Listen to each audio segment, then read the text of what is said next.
Agent. இந்த படத்தில் நடித்ததற்கு பற்றி கேட்டால் நான் நடிச்சிருக்கேன், கேரக்டர் எல்லாம் சொல்லிட்டேன். வேற எதுவும் கேள்வி கேட்கணும்னா இந்த படத்துக்கு ஒத்த கருத்துடன் இதை பற்றி தெரிந்து கொள்ள வேண்டுமானால் எனக்கு தெரிந்த உண்மைகளை அழகாக சொல்ல முடியும். ஏன்னா அதுக்கப்புறம் வந்து வேற ஒரு படம் ரிலீஸ் ஆக இருக்கு. 2-3 நாளுக்கு அப்புறம் அவங்களை மீண்டும் சந்திக்கும் போது விழாவரியாக நீங்கள் தொடுக்கின்ற கணைகளுக்கு நான் ஏற்றுக்கொண்டு பதிலளிக்க தயாராக இருக்கிறேன் என்று சொல்லி விடைபெறுகின்றேன். எது கேட்கணும் கேளுங்க. இந்த முருகன் மாநாடு போல, ஏன்னா நான் வந்து ஹைதராபாத் போயிட்டு வந்தேன். முருகன் நூல் வாழ்ந்து கொண்டு இருக்கிறார். என் கழுத்தில் வந்து எல்லாமே இறைவனை வச்சுட்டு இருக்கேன். இறைவனை வணங்குகின்ற நான், அதனால அங்கே நான் போகிறதுக்கு வந்து பாஸ் வந்து விவிஐபி பாஸ் வந்து வர சொல்லி எனக்கு போக முடியல.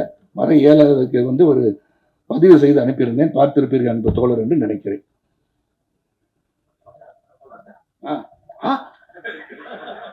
அவங்களதான் தேடிட்டு இருந்தேன் நான். சொல்லுங்க பாஸ்.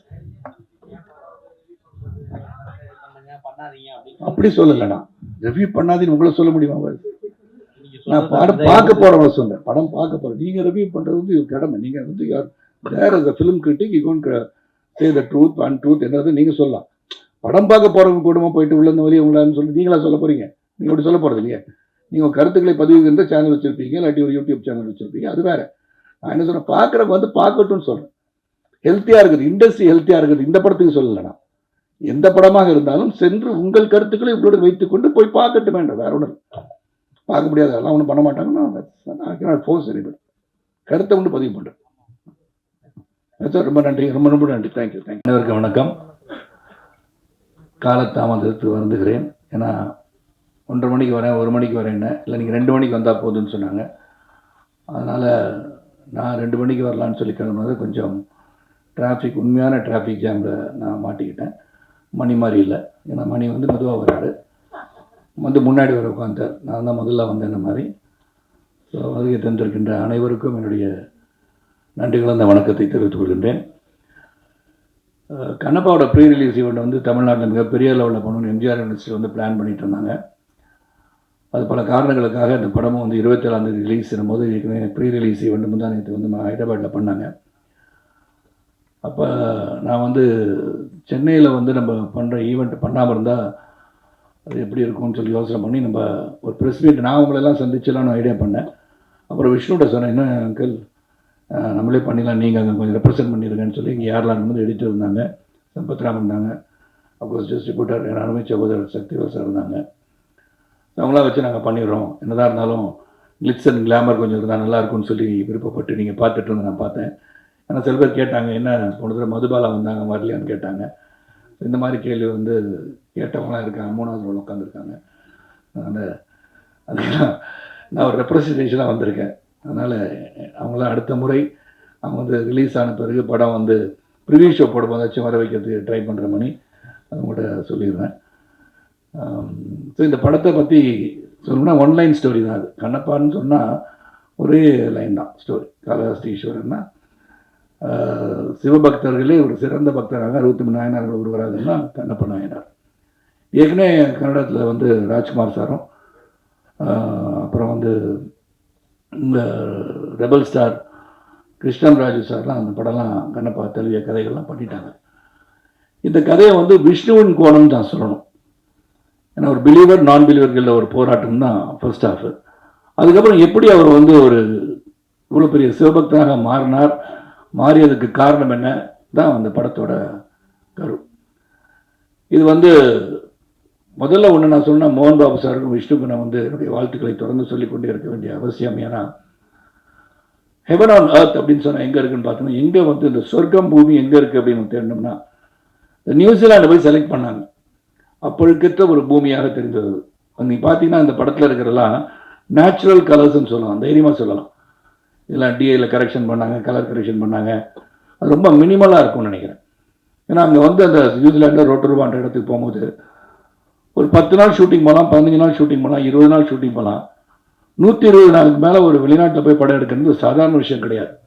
நான் பொருட்செலவை பற்றி நான் சொல்லவில்லை, அந்த எஃபர்ட்டு சொல்கிறேன். ஏன்னா ஒரு செரீன் பியூர் பியூட்டிஃபுல் பிளேஸ் இப்படி தான் வந்து அந்த காலத்தில் இப்படி தான் இருந்திருக்கும் இந்த உலகம் அப்படின்னு நினச்சி அதை செலக்ட் பண்ணியிருக்காங்க. அதுக்கு முதல்ல அதே ஒரு பெரிய கண்ணுக்கு குளிர்ச்சியான ஒரு உணர்வை ஏற்படுத்துகின்ற படமாக தான் நான் அதை பார்க்குறேன். நல்ல குளிர் தான். அந்த குழுவில் டிசிப்ளினோட அந்த வேலையை முடிக்கணும்னு சொல்லி ஒரு 7000 ஏக்கர்ஸில் ஒரு இடத்த வந்து பார்த்து அங்கே சில செட்டுகள் போட வேண்டியதாக வார் சீன் எல்லாத்தையும் பண்ணுகின்ற அளவிற்கு சிறப்பாக வந்து பண்ணாங்க. ஸோ ஹேட்ஸ் ஆஃப் டு மோகன் Babu sir and Vishnu Manju for the effort அந்த பிஹைண்ட் அவங்க பின்னாடி இருந்த கேமராவுக்கு பின்னாடி இருந்த எல்லாருக்கும் என்னுடைய நன்றியை சொல்லணும்.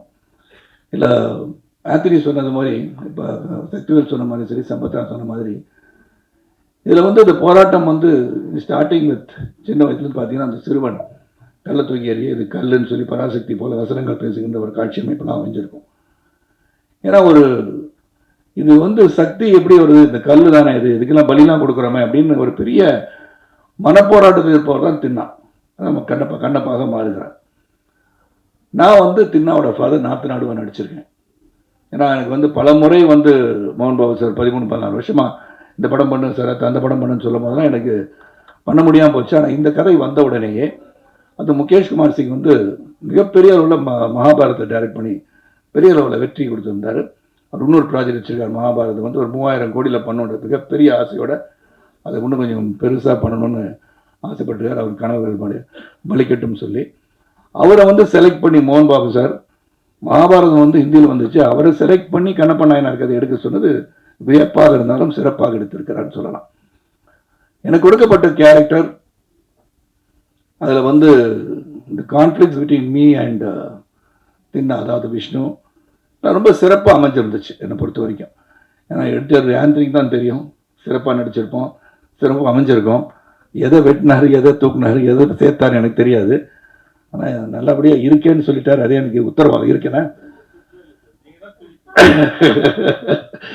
அதை சொல்ல முடியும். ஏன்னா இந்த மூவி இஸ் பிக், நம்ம எல்லாம் ஒன்றா சேர்ந்து அதில் இருக்கும்போது எந்த அளவிற்கு காட்சி தேவைப்படுகிறதோ அந்த அளவுக்கு இருந்தாலே போதும். அதுவும் இது ஒரு பேன் இண்டியா ஃபிலிம் சொல்கிறது வந்து பார்த்தீங்கன்னா அக்ஷய்குமார் வந்து, சிவன், காஜல், அப்புறம் பாருங்க மோகன் பாபு சார், மோகன்லால், பிரபாஸ், இதெல்லாம் வந்துருச்சு.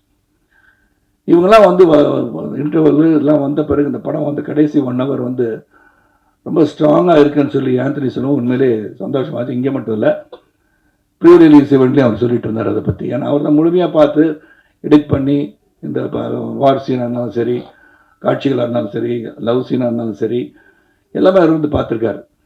இதில் வந்து ஷெல்டன் சொல்லி யூஎஸ்லேருந்து கேமராமேன் ஷெல்டன், அவருக்கு உதவியாளர் பிரபுதேவா, பிருந்தா மாஸ்டர் கொரியோகிராஃபி பற்றி, அப்புறம் வந்து கெச்சான்னு சொல்லிட்டு ஹாங்காங்லேருந்து ஸ்டன் கொரியோகிராஃபர், இப்படின்னு பார்த்தீங்கன்னா பல தரப்பட்ட யுக்திகள் நிறைந்த அனுபவம் மிக்கவர்களை வைத்து இந்த படத்தை எடுத்திருக்காங்க. இங்கேயும் அந்த விதத்தில் எந்த ஒரு குறை வைக்கல. அப்புறம் பார்த்தீங்கன்னா எல்லாருமே நல்லா நடிச்சிருக்காங்கன்னு சொல்லணும். ஏன்னா அந்த கிவன் தேர் பெஸ்ட். அந்த உழைப்பு வந்து மிக அதிகமாக கொடுக்கப்பட்டிருக்கின்ற படம். அந்த உழைப்புக்கு வெற்றி வரும்னு சொல்கிறோம். இந்த படம் இப்படி ஓடும், அப்படி ஓடும், இவ்வளோ வசூல் செய்யலாம் சொல்ல தயாராக இல்லை. ஆனால் இந்த படம் ஒரு சிறந்த படமாக மக்கள் தெரிந்து கொண்டு புரிந்து கொள்ள வேண்டிய ஒரு படமாக இருக்கும் நான் நினைக்கிறேன். காரணம் இப்போ வந்து சரித்திரத்திலும் சரி, இதிகாசங்களையும் சரி, நாம் இப்போ இருக்கிற ஜென்ரேஷனுக்கு சில கதைகளை நாம் சொல்ல மறந்து விடுகிறோம்னு நினைக்கிறேன். ஏன்னா அவங்களுக்கு இன்ட்ரெஸ்ட் இல்லாததை வந்து இன்ட்ரெஸ்ட் கொண்டு வரணும்னா, இப்போ பொன்னியின் செல்வன்ற கதையை வந்து எல்லாரும் வந்து போய் பார்க்கணும்னு நினைக்கிறதுக்கு அதை வந்து சொல்லிக்கிட்டே இருந்தாங்க. பொன்னியின் செல்வன் கதையை பற்றி எல்டர்ஸ்க்கு தெரிஞ்ச மாதிரி யங்ஸ்டர்ஸ் தெரியாது. அந்த யங்ஸ்டர்ஸை கொண்டு போய் ரீச் பண்ணணும்னு நினச்சி தான் மணிரத்னம் அந்த படம் எடுத்திருப்பார். அதே மாதிரி கண்ணப்ப நாயனார் கதை காளஹஸ்தி ஈஸ்வரருக்கு எல்லாரும் ஒரே லைனில் கதை சொல்லிடலாம். வலது கண்ணில் வந்து ரத்தம் வந்தது, உடனே கண்ணை பிடிங்க வச்சார். அப்புறம் இடது கண்ணிலையும் வந்துடுச்சு. திருப்பி அது இன்னொரு காலை வந்து கட்டவரலாக வச்சு இடம் தெரியாமல் போயிடக்கூடாதுன்னு வச்சு பண்ணார் அப்படின்னு அது ஒரு லைன் ஸ்டோரி. பட் விஷ்ணு ஒரு கோணத்தில் before becoming Kannappa, what was Kannappa, தின்னா என்னவாக இருந்தார், ஒரு வேடனாக இருந்தவர் எப்படி வந்து மாறி சிவபக்தரானார்ன்றது கதை. அது ஒரு சின்ன லைனாக இருந்தால் கூட ஒரு ஸ்டோரி, ஒரு இமேஜினரி ஸ்டோரி, பேக் ஸ்டோரின்னு சொல்லலாம். அது வந்து விஷ்ணுவோட கோணத்தில் ரொம்ப நாளாக விஷ்ணு வந்து ஆர்டினரியாக வந்து இது பண்ணல. Is Khan to research. பெரிய புராணத்தில் சொல்லப்பட்டது எங்கெல்லாம் வந்து கண்ணப்பரை பற்றி கண்ணப்பா பற்றி பேசுகிறாங்க அப்படின்னு சொல்லி எடுத்து ஒரு மிகப்பெரிய எஃபர்ட்டோடு எடுத்திருக்காரு. அந்த எஃபர்ட்டுக்கு நிச்சயமாக வெற்றி வரணும்னு நினைக்கிறவனா, அந்த உழைப்புக்கு வெற்றி வருவதற்கு உங்களுடைய அன்பு ஆதரவு இந்த திரைப்படத்துக்கு வேணும். அது மட்டும் இல்லாமல் ஃபோக்லோர் அப்படின்னு இங்கே சவுத்தில் இருக்கிற காளஹஸ்தியை சேர்ந்த இந்த கண்ணப்ப நாயனாரை பற்றி நம்ம அகில இந்தியாவுக்கு தெரியணும்னா இந்த கதை நிச்சயமாக அங்கே போய் சேரணும். ரெண்டாவது பக்தி. ஏன்னா உங்களுக்கு 3 மணிக்கு மேலே வேறு ஒரு இதுக்கு வந்துட்டாங்கன்னு நினைக்கிறேன். இந்த பக்தியை பற்றி சொல்லியிருக்காங்க. எவ்வளோ பேருக்கு பக்தி இருக்குன்றது இன்னைக்கு. அந்த பக்தியை வந்து எல்லாரும் வந்து இப்போ ஜோசியத்தை போனாலும் தெரியும். போன உங்களுக்கு அம்மாவுக்கு டைம் இப்போ சரியில்லைன்னு சொல்லிடுவோம். ஏன்னா நீங்கள் அது மாதிரி போய் பார்ப்போம். போய் கோயிலுக்கு போகிறோம்னு சொன்னால் அடிக்கடிக்கு ஒரு தினமும் போய் கோயில் போகிறதோ தினமும் சாமி கும்பிட்றதோ இல்லாமல் இருக்கலாம். ஆனால் ஒரு துன்பமான நிலையோ ஒரு கஷ்டமான சூழ்நிலையோ பிரச்சனையாக இருக்கும், நிச்சயமாக கோயில் போவோம். ஒரு ஜோசியர் போய் பார்த்து என்னங்க என்ன சொல்லுது கட்டம் அப்படின்னு சொல்கிற அளவுக்கு இருப்பாங்க.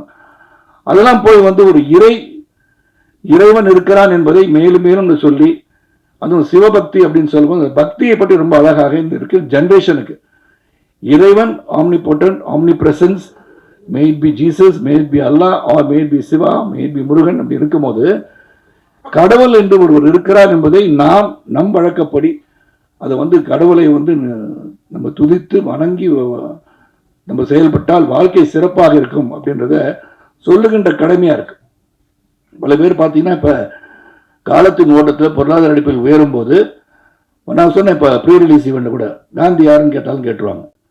ஏன்னா now they're so busy making money, economic growth, their growth in life. அவங்கள சொல்லி குற்றம் இல்லை. எல்லாத்தையும் இதை தெரிஞ்சுக்கிட்டா என்ன அவசியம், எதை தெரிஞ்சுக்கணும் அதை தெரிஞ்சுக்கணும்னு நினைக்கிறாங்க. ஆனால் ஒரு ரெஸ்பான்சிபிளாக இருந்து இந்த மாதிரி கலை உலகத்தில் இருக்கும்போது கலை மூலமாக ஒரு சினிமா மூலமாக இப்போ வந்து உதாரண சக்தி சொன்ன மாதிரி பொன்னியின் செல்வன் எல்லாரும் பார்க்கணும், இதை வந்து பிரம்மாண்டமாக திரையில் சொல்லும் போது அந்த கதையை போய் பார்க்கின்ற ஆர்வத்தை தூண்டும் போது அதை பற்றி அவர்கள் தெரிந்து கொள்வார்கள். இந்த மாதிரி கண்ணப்ப நாயனாரை பற்றி இந்த திரைப்படத்தை பார்த்த பிறகு ஓஹோ இப்படி ஒரு பக்திமான் இருந்திருக்காரா சிவபக்தவன் அப்படின்னு தெரிகிற அளவுக்கு இந்த படம் இருக்கும். ஆனால் பக்தி என்பது அவரவர்கள் மனதிலே தோன்றுகின்றது தான். அந்த பக்தி பரவசோடு இருக்க வேண்டும் என்று சொல்கின்ற ஒரு படமாக இது அமையும் சொல்லி இந்த படத்தை உங்களுடைய ஆதரவோடு, மக்கள் ஆதரவோடு இந்த படம் வெற்றியடைய வேண்டும் என்று இறைவனை வேண்டிக் கொள்கின்றேன். அதே சமயத்தில் ஆடியன்ஸ் வந்து எந்த படத்தை பார்த்தாலும் உங்களுடைய வியூ உங்கள் மனசில் வச்சுக்கோங்க. நீங்கள் தியேட்டர் உள்ளே உட்காந்துக்கிட்டு மொபைலில் மச்சான் உள்ளே வந்துடாதரா படம் நல்லா இல்லைன்னு சொல்லிடாதீங்க. ஏன்னா அந்த மாதிரி சொல்கிறனால என்ன ஆயிடுதுன்னா உங்கள் வியூ மே பி டிஃப்ரெண்ட். இங்கே இருக்க சில ஆடியன்ஸ் வந்து பிரபாஸ் இருக்கான்னு படம் பார்க்க வந்திருக்கலாம், சில பேர் மோகன் பாபு இருக்கான்னு படம் பார்க்க வந்திருக்கலாம். ஸோ உங்கள் வியூவில் இந்த படம் வந்து நல்லா இருக்கா நல்லா இல்லையன்றதை அவங்கவுங்க போய் திரையரங்குக்கு போய் ரிலீஸ் ஆகிற எந்த படமாக இருந்தாலும் அவங்க வியூக்கு விட்டுட்டிங்கன்னா இந்த திரையுலகம் சிறப்பாக இருக்கும் என்று கூறி வரை தந்த அனைவருக்கும் மீண்டும் ஒரு நன்றி கூறி இந்த கண்ணப்பா திரைப்படம் சிறப்பாக வருவதற்கு அந்த தயாரிப்பாளர் மோகன் பாபு, விஷ்ணு, இதில் உழைத்த அனைவருக்கும் என்னுடைய வாழ்த்துக்களை சொல்கிறேன். அதுவும் எடிட்டர் ஆந்தனி பற்றி சொல்லி ஆகணும். வெரி டெடிக்கேட்டட் ஒர்க்கர், 24/7 இந்த படத்துக்கு எவ்வளோ உழைச்சிருப்பான்னு எனக்கு தெரிஞ்சானா அது பெரிய படம்.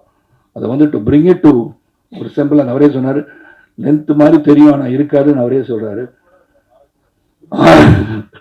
6 படத்தை எடிட் பண்ணியிருக்காரு. நான் எங்கே இருக்கேன்னு தெரில. அது இல்லாட்டி எடிட்டர் ஆந்தனி வீட்டுக்கு நான் நிச்சயமாக சென்று அவருடன் காஃபி சாப்பிட்டு வரேன். வேறு ஒன்றும் இல்லை. அதனால் நல்ல ஒரு படத்தை, இந்த முயற்சி கடுமையான முயற்சி, அந்த முயற்சிக்கு படம் எடுத்திருக்கோன்னு சொல்லலாம். அந்த முயற்சி வெற்றி பெற உங்களுடைய வாழ்த்துக்களுடன் விடைபெறுகிறேன். நன்றி, வணக்கம்.